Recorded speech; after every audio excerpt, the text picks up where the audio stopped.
inside of his work table, doing his calculations, administering all the water, give him endless work.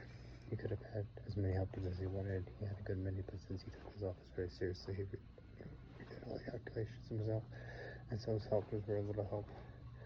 One cannot say that the work gave him pleasure.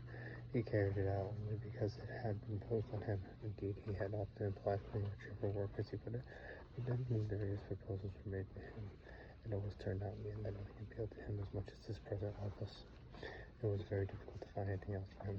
After all, he cannot possibly assign, say, a particular ocean, aside from the fact that those calculations would be no fewer and simply prettier. Great Poseidon could only have given a commanding position, and when offered a position out of the sea, he grew ill at the very idea. His divine breathing became irregular, and his broad breast armor shook. Besides, no one took his complaints all that seriously. When a powerful person keeps pleading, one must appear to be trying to accommodate him even in the most hopeless matter. No one thought of removing Poseidon from his office, since he was from the very beginning destined to be the god of the seas, and that's how it had to be.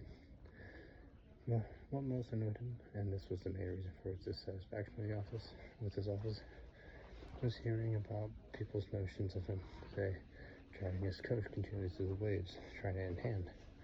Meanwhile, there he sat, calculating endlessly in the depths of the ocean, interrupted him by 20 only, occasionally with a journey up to Jupiter, which hardly by the way he would mostly return in a rage.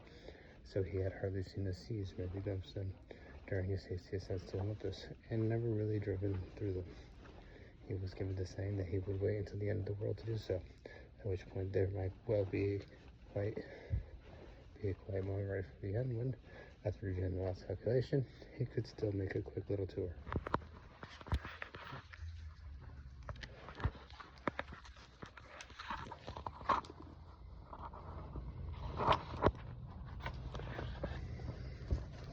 "Oh," said the mouse, "the world is becoming narrower every day. At first it was so wide that I was afraid. I kept running and was happy that I could finally see the distant walls on the right and on the left. But these long walls were now rushing toward each other so fast that I am already in the last room. And there, in the corner, is the trap I'm running into. You need only change the direction," said the cat, and ate it. It was very early in the morning. The streets were clean and empty. I was heading to the railway station when I compared an hour clock with my watch. I saw that it was much later than I thought. I had to rush. The fright at this discovery made me unsure of the way. I was not well acquainted with this city. Fortunately, there was a policeman close by. I ran over to him and asked him breathlessly how to the way. He smiled and said, "So you want to learn the way from me?" "Yes," I said, "since I cannot find it myself." Give it up," he said, turning away in one great sweep, like those wishing to be alone with their laughter.